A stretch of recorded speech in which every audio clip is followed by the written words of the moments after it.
Welcome to the Bucher and Friends podcast, co-starring 10-year NFL veteran and Super Bowl champion, Will Blackman. Manning from the end zone. He throws, and a deflect away, and it is picked off by Will Blackman, the former Giant. Tim Dwight watches it hit, bounces, picks it up at the 10, slips a defender, fumbles the football, it's up for grabs, it's covered in the end zone by Will Blackman for a Green Bay touchdown! And now, here is your host, Let's send it over to Ric Bucher. Ric Bucher.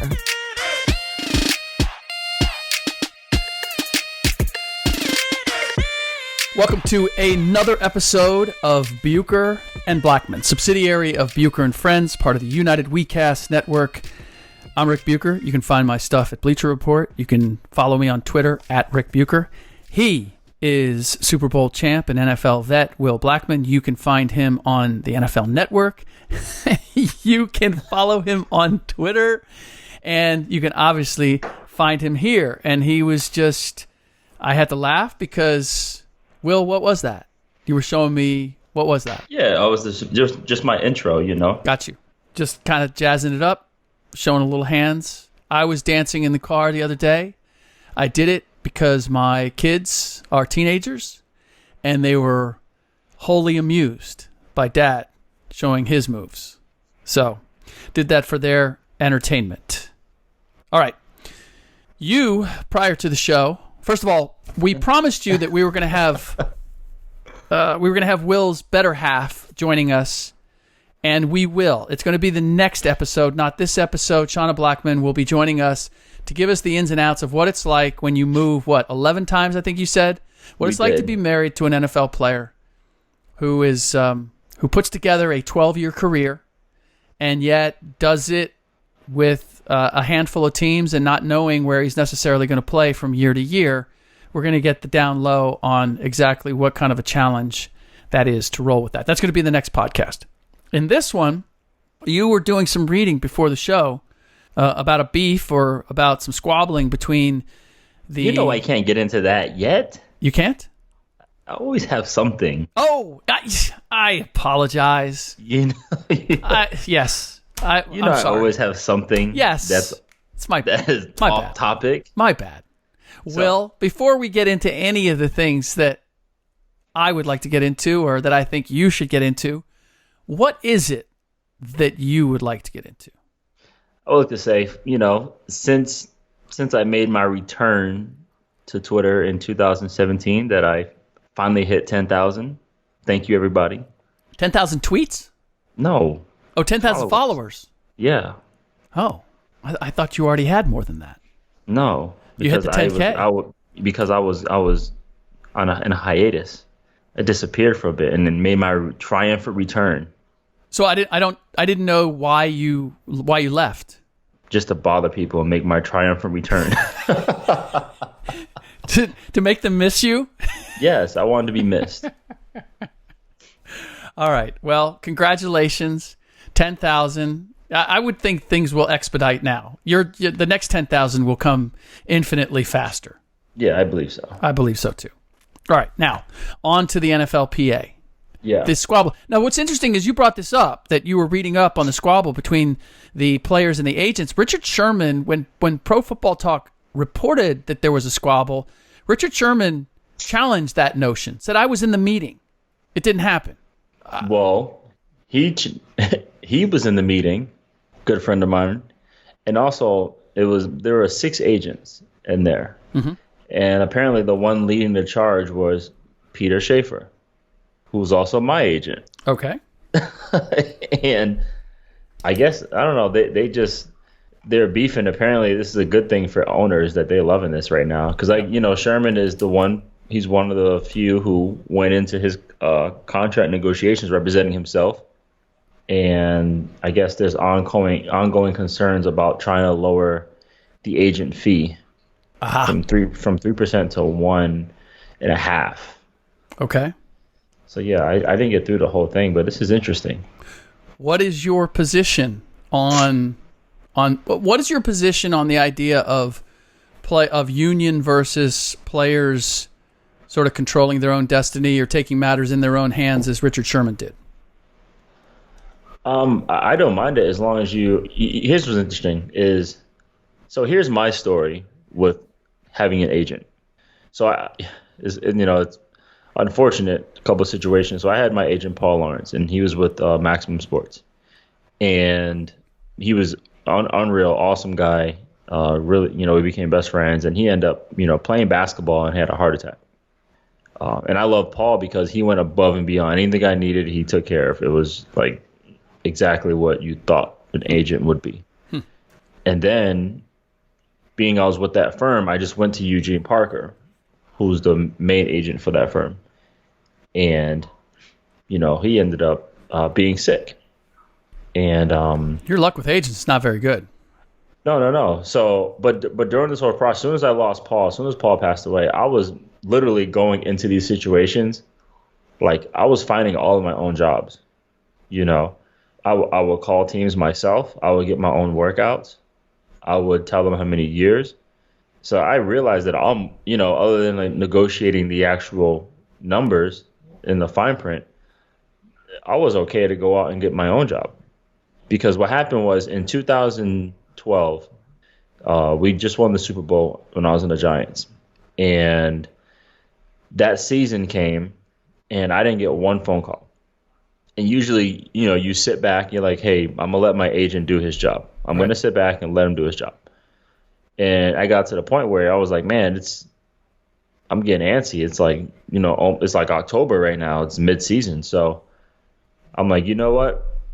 What's the worst that can happen if I called a team myself? Because at the end of the day, this is my career. Mm-hmm. Is it unprofessional? No. Unorthodox? Yes. Yeah, unprofessional? Unorthodox, No. Right. Unprofessional? No. Because at the end of the day, I'm the enterprise. I'm the corporation. So I called a bunch of teams, and I was like, let me see what relationships I have, and call those guys. So that's the whole story when I called the Seahawks, because I knew John Snyder from Green Bay, didn't get through, and then I got through to him the second time, and that's when he brought me in and worked me out, and then started getting a buzz.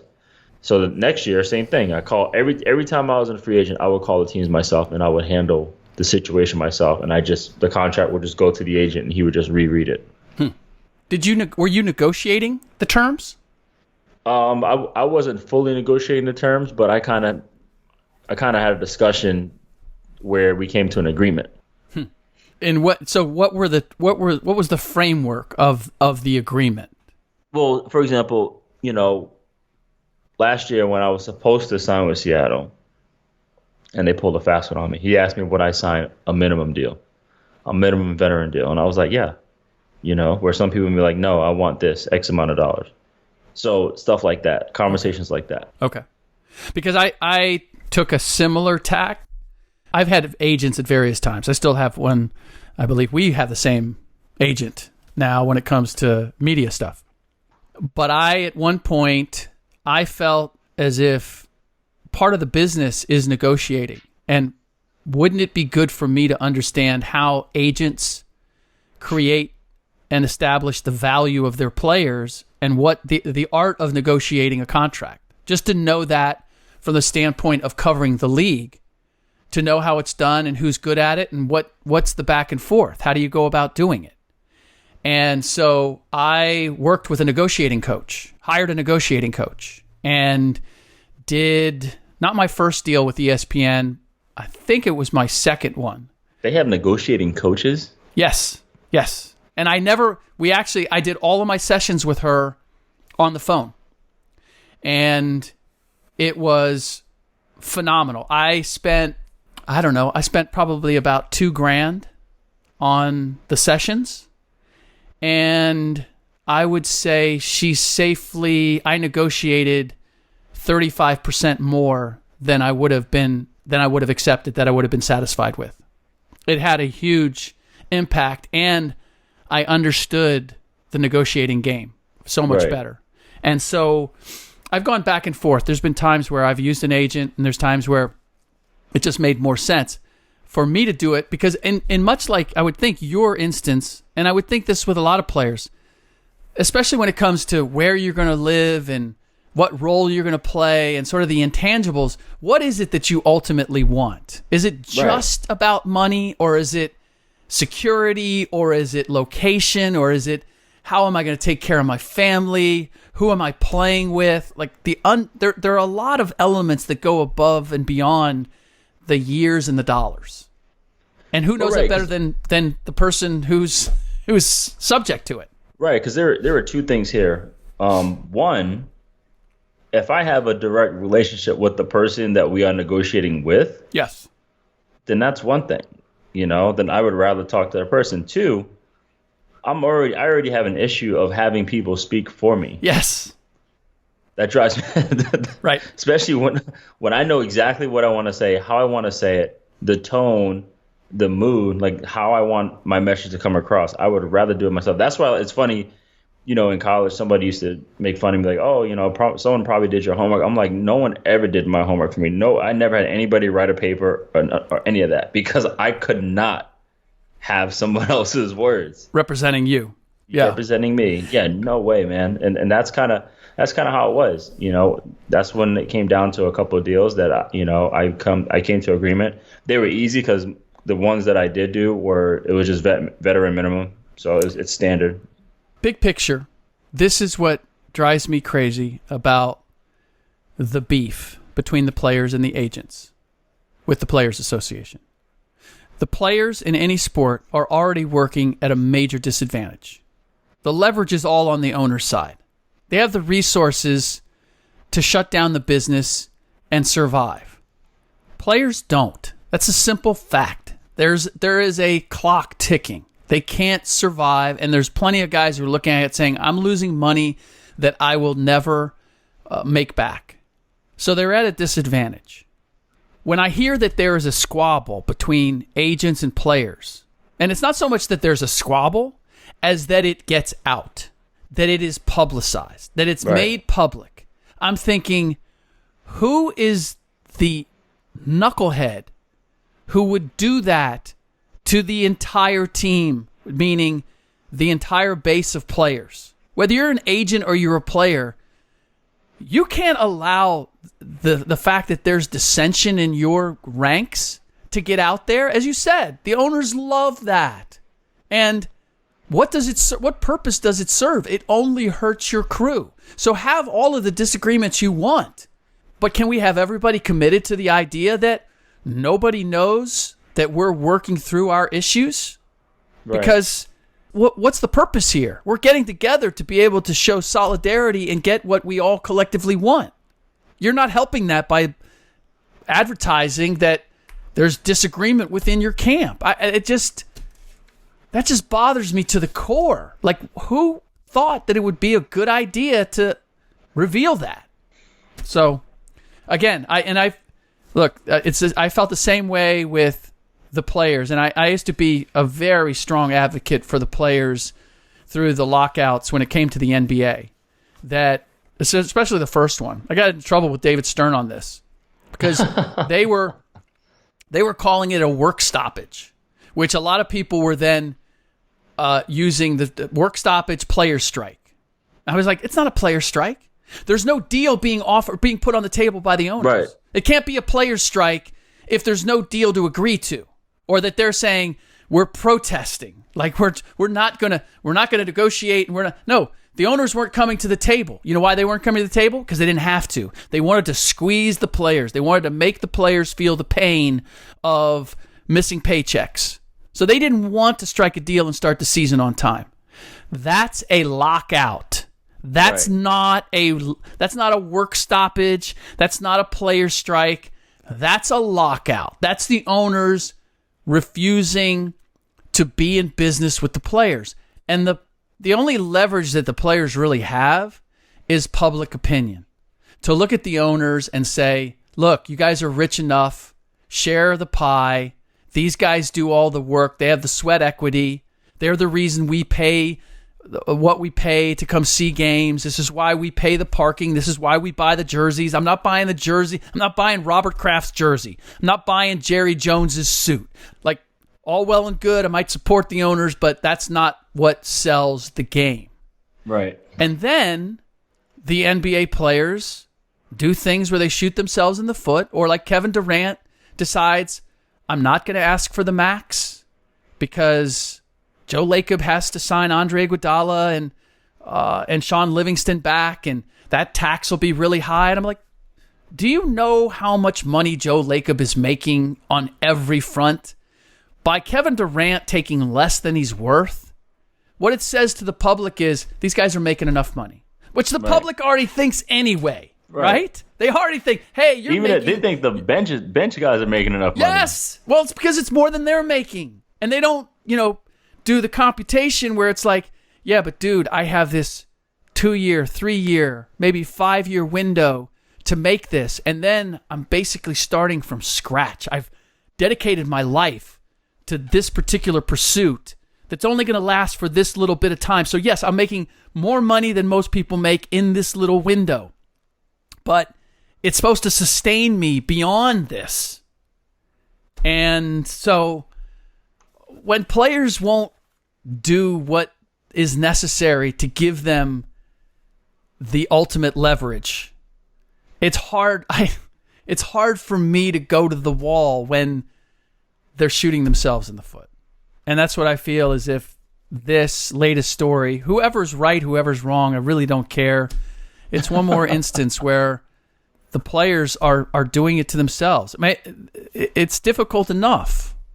They keep giving away whatever small leverage that they might have. So, all right. You have anything else on that? I kind of jumped on the soapbox here, but no, you're good. I feel passionate about it. The fact that fans don't identify with athletes more, just like they don't identify with the media more.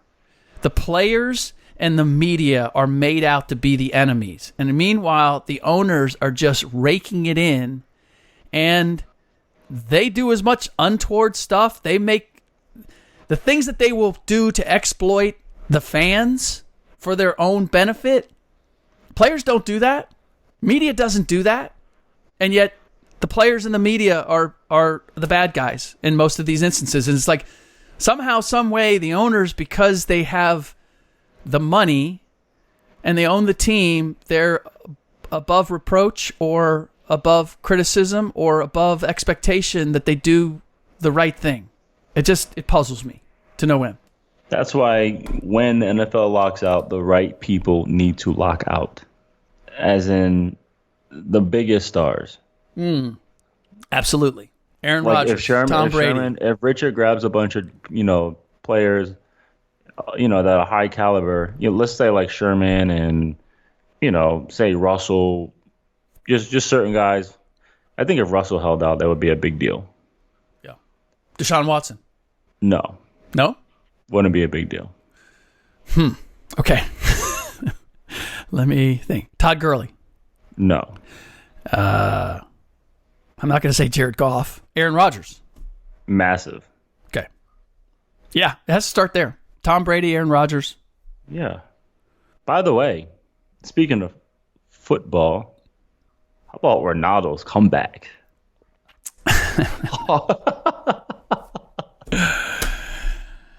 Yeah. Okay. Yeah. That's putting a team on your back. You're down 0-2, and you get a hat trick to send your team to the next round. Yeah. Anyhow, let's get to free agency. Sorry about that. No. And please enjoy. All right, we'll go on. I looked up at the screen. I was watching something. I'm from Cincinnati, FC Cincinnati. Cincinnati the finally has an MLS team. Yeah. Yeah. I was distracted by a highlight. Are you trying to become a fan of what? The new club? I'm actually, for reasons that I cannot disclose, I'm a big fan of the Chicago Fire.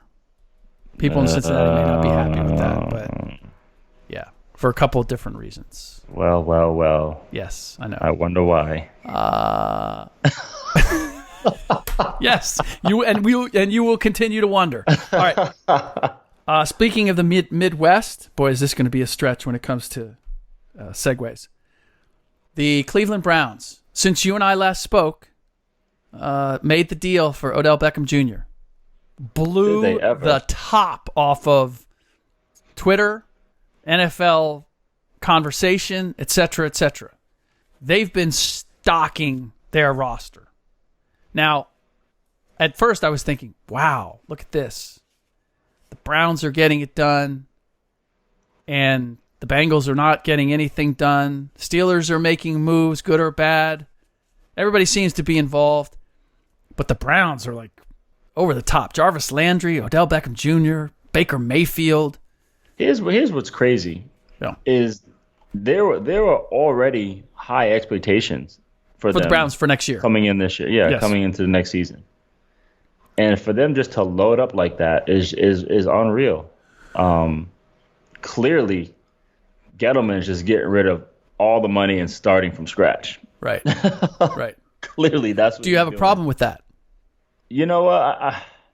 I understand it, but man, to trade away Odell, yeah, who I think is the best receiver still. What do you think about what they got for him? They gave him a first, right? And they got I think Jabril Peppers. Yep. Which they needed a safety after letting go another safety. So essentially they got a safety way cheaper. And they got a third. I mean, you're trading away Odell. Hopefully they do something with that, you know? That's the plan. They got the 6th pick and they got the 17th now. But dude, it's hard to find a guy like that. I agree. How do you explain what they got for OBJ and what the Steelers got for Antonio Brown, which was a 3rd and a 5th? I think when it came down to that, they were just trying to look for somebody to take AB.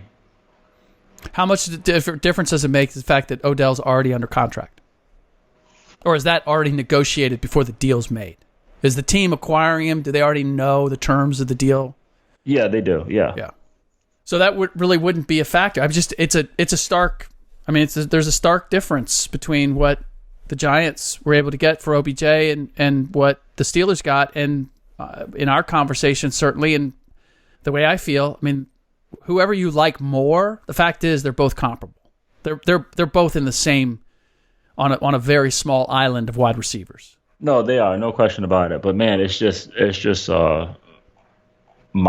still mind-boggling, you know. And they got Olivier Vernon from also too from the Giants, and which so basically it's funny what Dorsey's been doing. John Dorsey, the GM, since he arrived, he's been drafting and signing guys who are pissed off. Okay, he's been acquiring all with guys with something to prove. He's been acquiring guys who have something to prove, who are pissed off, who've been hated on, who've been doubted, who hasn't been wanted by somebody, who needs a second chance. You know, I mean, that's what he's doing. He's getting just guys who love football and guys who are pissed off. Well, I can tell you it wasn't intentional, but that was the secret behind the Golden State Warriors. Steph Curry was discounted because of his ankles. He couldn't stay healthy. There was a time where people thought Monte Ellis was the player they should keep and they should move Steph. When he signed the 4-year, $44 million deal, people thought that was a questionable. That was a risk by the Warriors. Klay Thompson, Pac-12 reject. He's okay, but nothing special. Draymond Green was a 2nd-round pick from Michigan State. They got guys who, one way or another, were discounted, or at least discounted in their own minds as far as what they thought they were capable of. And that was the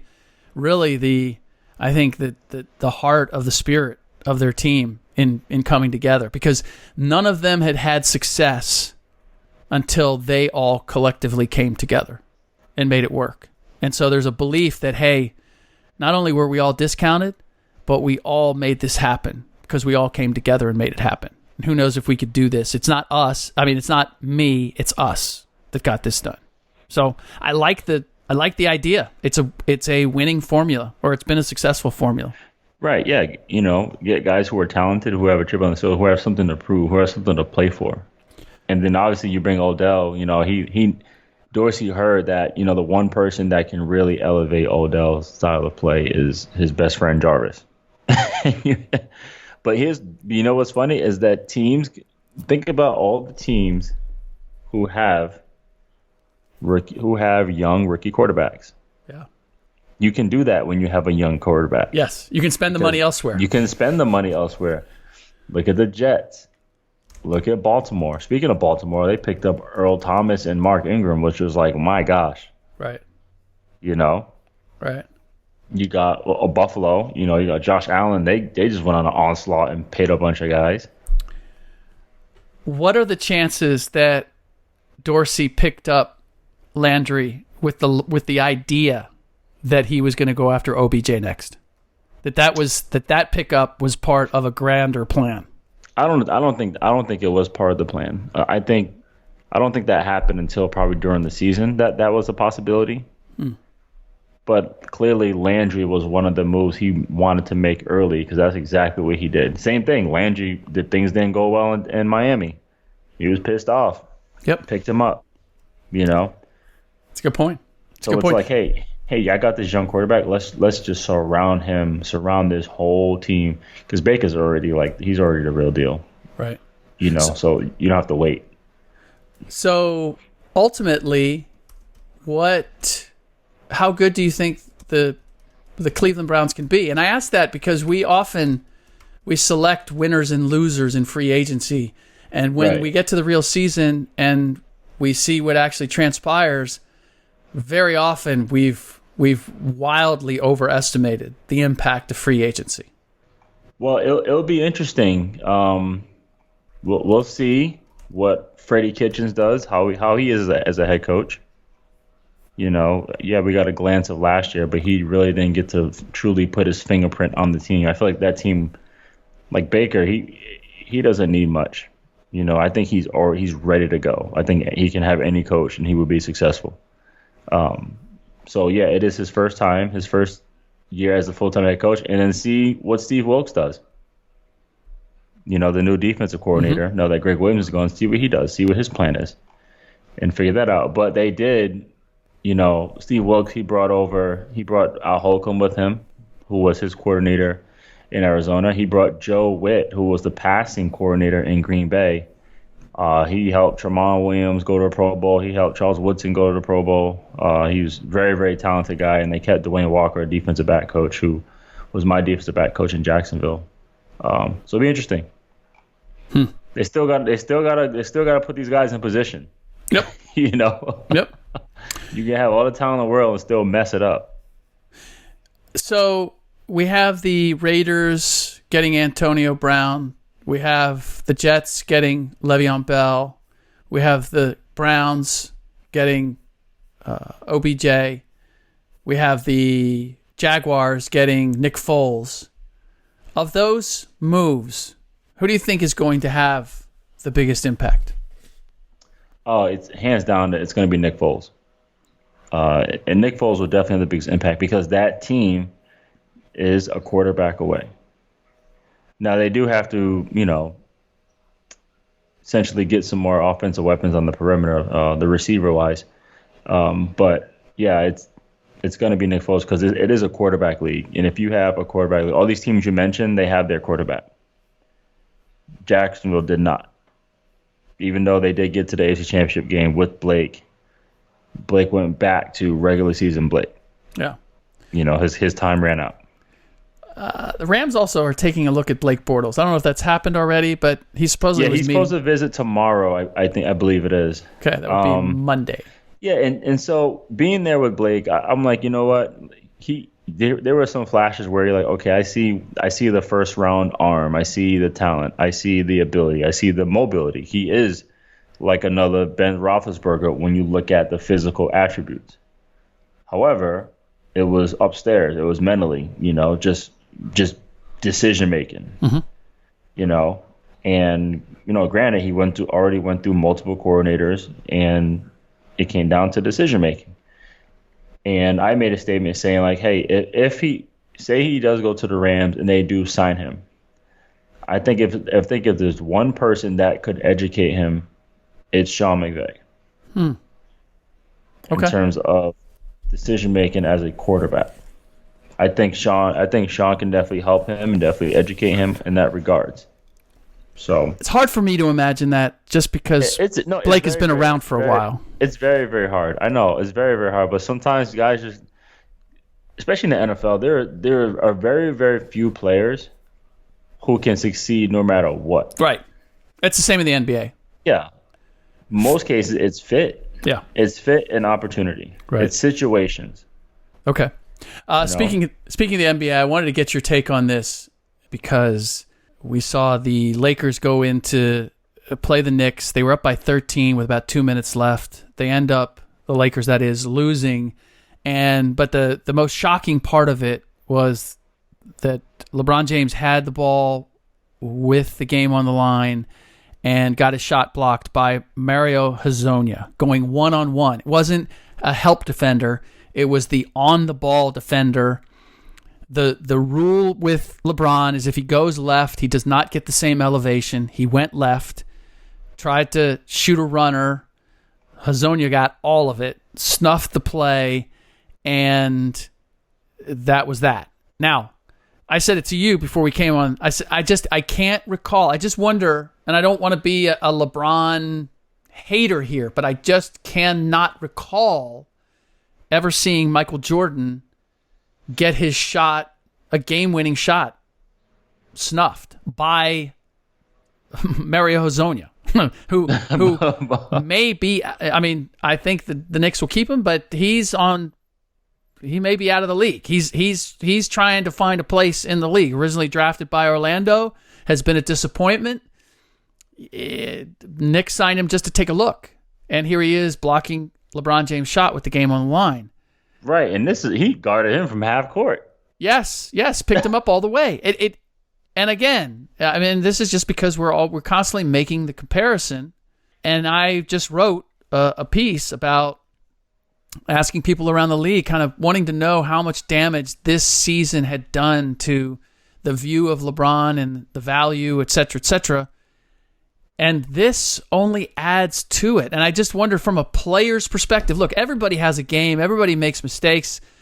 Everybody has disappointments, gets their shot blocked, drops a pass, gets intercepted, you name it. Misses a tackle in a big moment. Doesn't necessarily define you completely. But that said, when you're the best player in the game and you've been regarded as the best player in the game, it's a completely different look and a different expectation. And I just wonder for you, when you see that, how much does that impact your view or feelings or regard for LeBron James? Well, my thing with LeBron, yes, he is the best player. But if there's one thing that I always say that's suspect with him, is his ball handling. Yep, agreed. He is not. By the way, so Ryan Hollins, when we did the podcast, he said, what did he say? I had a message for you. Like, you better watch what you're saying. Do you guys have a beef? Me? Yeah. I know, that's what I said. Ryan threw something out there like, Will better be careful what he's saying or something. Let him know that I said that or something. Now, Ryan sometimes just likes to talk smack. He does like to talk. Nobody's worried about him. Okay. Ryan's harmless. I'll pass that back along. No problem. But he tried to tell me at one point that LeBron James had a better handle than Michael Jordan. He's out of his mind. That's what I'm saying, dude. Thank you. Because if LeBron had better ball handling on that play, he would have crossed over and went down the middle. Yep. Soon as that's like one-on-one. As soon as you seen the dude go lateral, boom, you hit him. And that's exactly what Jordan did on that final shot against Utah. Yep. When he shoved Brian to the damn crowd. Yep. He shook him, but then he made sure that he wasn't coming back. He wasn't coming back. Right? Yeah. I got you to take a step in that direction, and I'm going to make you take another step before I shoot. Right. Exactly. Yeah. Simple. Yeah. Same thing. Iverson will tell you. He said once he got Jordan to move, on the first move, got him with the second move. Yep. You can see it. I mean, yeah, you can always feel it when you get that shake, and then you see that defender leaning one way. Okay, now I'm going the other way. Yeah, but no, we talked earlier about this, and only issue I was like, man, my only thing is he can't call himself the greatest. Like the only person that has was like Ali, but a lot of it was like showmanship and for the game. Like I'm the greatest. I must be the greatest that I did this. Well, and here's the other part. First of all, it was part of Ali was introducing something brand new to sports. Exactly. By doing that. The second part is when it's an individual sport, I am a little more accepting of that. Now, you got to back it up. I agree, because he is fighting. Yes. And it's all him. One-on-one. It's all him. Win or lose, it's all him. What really bothered me about that is, you're right. There was a time where LeBron was claiming that. But when he passed... What's that? Claimed it last year. I know, but here's the thing. When he passed Jordan in scoring, he then put this thing out about, like, Michael's the reason that I wore my shorts the way I did, the reason I wore number 23, just to be in the same sentence as the greatest of all time is flattering. And I was like, wait, what? So now, then it was, no, I'm the greatest. Yeah, now I came back and beat the Warriors. I'm definitely great. That made me the greatest. Yeah. And you know, the debate could be Kyrie Irving actually made the only shot in the last 4 minutes. So he said it reluctantly too. He was like, that right there made me the greatest. I'm like, get out of here, man. I watched an interview with Jerry Rice. And, you know, are you the greatest football player? And he said that I can't, you know, I can't say that. He can't say that he is. Michael Jordan said the same thing. Exactly. He basically says, that's not for me to decide. He said, that's not for me to say. He said, I haven't played against Will. Yep. I haven't played against all those guys back then for me to say that. Would I have loved to? Of course. But I can't say that I'm the greatest, because I haven't played against the other great players. He said, I think it's disrespectful to call myself the greatest to them. Now, what Jordan also did, the distinction, is Jordan was always trying to prove every time that he went on the court that he was the greatest of anybody who was on the court at that given time. Like, where he could prove it, he was doing everything that he could. LeBron has not taken that approach. LeBron has not gone out to win every game, to prove every night. Like, he picks his spots. He has for a while. And I believe you can say he's been a shrewd businessman. I believe that's part of why he's been able to have this extraordinary run of longevity. And it's a completely different mindset. And for old school, it's why there's such a divide. It's why he's so polarizing. That is why the divide. Because dude, and I mean this, you know, from a competitive standpoint, he's not a killer. Right. There's people who will dispute that. I'm not one of them. But they can't, though, because... Well, they will say, look, he's hit big shots. He's won the championship. No, of course. Well, yeah, you know, of course he can do that. But being a killer goes above and beyond that. Nobody fears guarding him. That's very true. That's my hope. No one is worried about him at all. No, you know what? No one's afraid of ticking him off. No. Like, I've seen guys get in his face. This is going back years. I've seen guys get in his face with impunity. No one ever dared do that with Jordan. Or Kobe. Or Kobe. You didn't tick them off. Or you didn't give them a reason. They wanted to beat your ass anyway. You didn't want to add. You didn't want to add anything to it. Because now they not only wanted to beat you, they wanted to embarrass you. You wanted to try to avoid that. You wanted to let the sleeping dog lie, as they say. The dude had 17, 8 boards, an assist, a steal, and the game-winning block. Mario did. Yeah. Like, you feel comfortable, I'm going to throw him on LeBron because just make him go left? Yeah. No one, that's my whole point, though, is that no one is worried about it. It's like, okay, when we play, like when I'm playing football, and okay, we're playing AB, yeah, where's AB? Mm-hmm.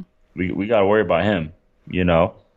Now, me, when I played, I looked forward to the matchup. I'm like, okay, I remember when the reports came out when we were playing the Falcons, I had to defend Julio. And everyone, they loved it because I just came off the street. Julio just came off a 200-yard game. And they think barbecue chicken. Oh, no question about it. And they asked me, I'm like, yeah, dude, he's a creative player. No question about it. But he still has to line up. Yep. And I looked forward to it. I knew what time it was. You know? Get to measure yourself against the best. Yeah. Just like, okay, when we a better comparison. When we played Green Bay, anyone who plays Green Bay, when they have the debate between Brady and Aaron Rodgers, people are terrified of Aaron Rodgers because he can put the ball anywhere on the entire field. We respect Tom Brady, and we know Tom Brady is capable of doing the impossible. Also, in respect to coach having Bill Belichick there as well, too. But when it comes down to playing pure quarterback and you line up, you're like, damn, dude, we can't show Aaron Rodgers anything. We can't, because this dude will destroy us. Yeah. And he has that killer instinct, that arrogance about him. You're like, oh, man, I just want to, like, pick this dude off, man. You know what I'm saying? Yep. Nope. That's incredibly well said. And that's my whole thing about no one is afraid. Everyone, you respect LeBron. Yep. He's a great athlete. He puts up, respect what he's done. Respect what he's accomplished. All the time. Respect his accomplishments, going to different teams and building teams, whatever it is. The only time I seen LeBron where people were like, damn, dude, watch out, is when LeBron was in Miami. That LeBron right there. Yeah.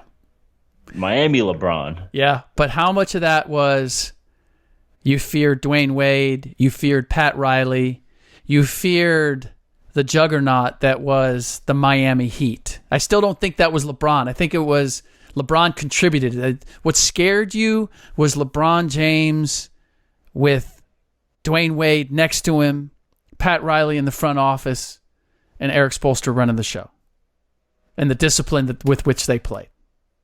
That's true, yeah, because when Shaq left, Kobe went and got more. Yeah, sure did. All right, that does it for this episode of Bucher and Blackman, subsidiary of Bucher and Friends, part of the United WeCast Network. Don't forget, please give us a rating on iTunes or wherever you get your podcasts. Just hit the stars, screenshot it to us, and then, or you don't, just give us a rating. But if you want prizes, then screenshot it and tweet it to @BucherFriends. All right, in our next podcast, speaking about humility, this is, I believe, why Will Blackman is the man that he is. And what I appreciate about him is that he realizes that Shauna Blackman has contributed mightily to his ability and to his career and to the family that they've created, and that it was no easy task, and appreciates to no end what she was able to do. It's an awareness of what it was like to be in her shoes as Will gallivanted all over the country playing football. We're going to get Shauna's take on exactly what the logistics are involved and why she was able to do it in such a pleasant way, apparently. All that and more in the next podcast. In the meantime, thanks for listening.